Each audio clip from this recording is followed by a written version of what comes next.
Hello, I'm Phil Svitek, 360 Creative Coach, and in this lesson, I want to talk about the importance of email management.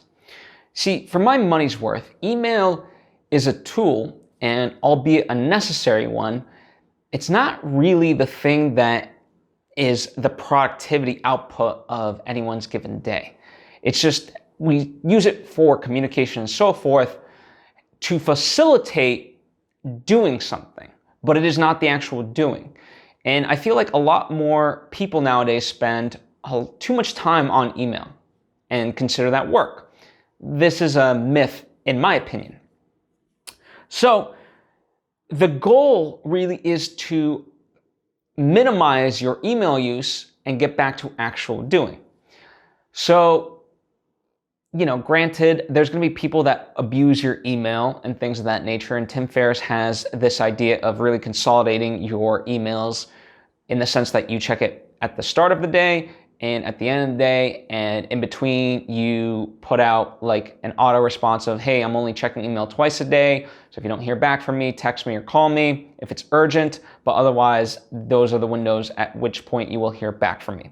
So email management, that's step number one if you want to go that route, is to create some sort of auto response and condition those around you so that way they know when you're responding to emails.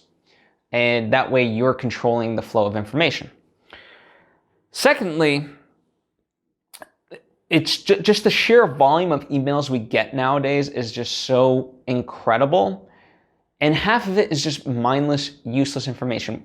I feel like a lot of us aimlessly sign up for just all these things, like mailing lists in particular, where we feel like, oh, we need this information. But it goes back to the idea of FOMO, right? We sign up for these things because we have a fear of missing out. That's what FOMO stands for. When in reality, most of those emails only bring us stress and we don't really need it. They just clog up our inbox. So I've kind of made my life in such a way where I really try to minimize the emails that come to me.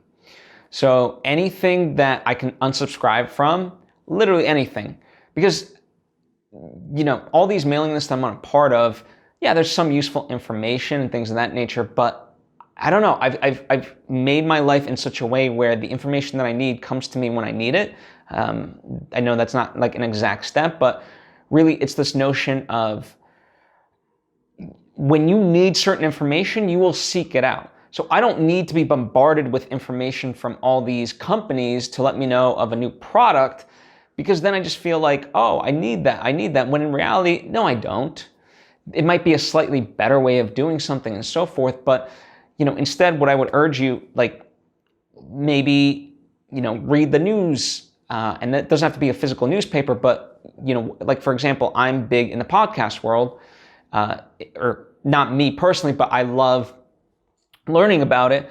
And so I read articles at specific times of the week to kind of get caught up, right? And I've never, there's certain like breaking news that happens, but none of it's ever like affected me where if I catch it 5 days later, that all of a sudden I'm out of the loop on what's going on in the podcast space. So I've created times within my life where I catch up on news. And so by unsubscribing to various mailing lists, I kind of gain that control. It might sound like a little bit more work instead of the information coming to me, but it's a lot more controlled because I dictate when it comes to me and I'm much more open to it when I am reading it, as opposed to like, middle of the day, I got too much stuff going on, so delete, or I don't have time for this, right? That's what creates the stress. The other thing with email management is to also, know what's important and so forth. So, a lot of times people will email me like, hey, reminder that next week to do X, Y, and Z. And so I'll put it into my calendar of I need this done, but I'll also use this add-on into Gmail called Boomerang, which allows me to get rid of that particular email in my inbox. So I don't see it, like it's just clutter in my inbox. But when I need to see it the time that I planned out to work on it next week, it'll boomerang it, right? That's why it's called, like it'll throw it back to me as if it were a new email and remind me, hey, this is what you have to work on. It won't notify the other people or anything like that, but it'll notify me of like, hey, this is an email that you wanted to refer back to. And so based on that, that's kind of how I manage this, because again, people are well-intentioned and there's nothing wrong with that. Like, for example, I'll get a lot of notes for various projects that I work on, but I only need to see them when I know that I'm going to work on them.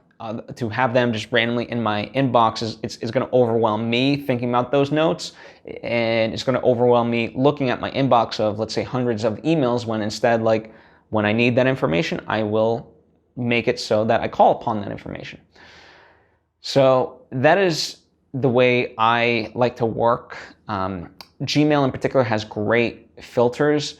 One of the nice things is, based on like various things, like if there's people that you only do film projects with, or particular film projects, you can create labels and you can automatically apply these labels based on certain criteria and so forth.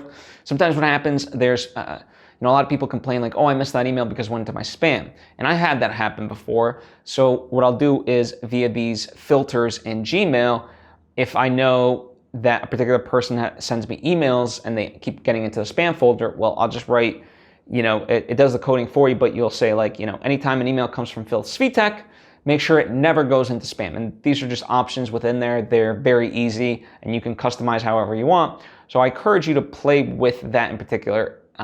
If you use Gmail, which if you have a YouTube account, you should definitely have a Gmail already. And in fact, if you have old emails, you can actually forward them to your Gmail.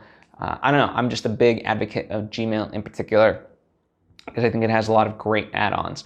But the overall goal of email management is to manage it so it doesn't dictate your life. The more you can kind of be in control of these things, the easier life will be. And that, I imagine that you're a content creator, so the more time you can spend on your art and less time on emails, the more you'll actually produce, right? So hopefully you found this tip very helpful.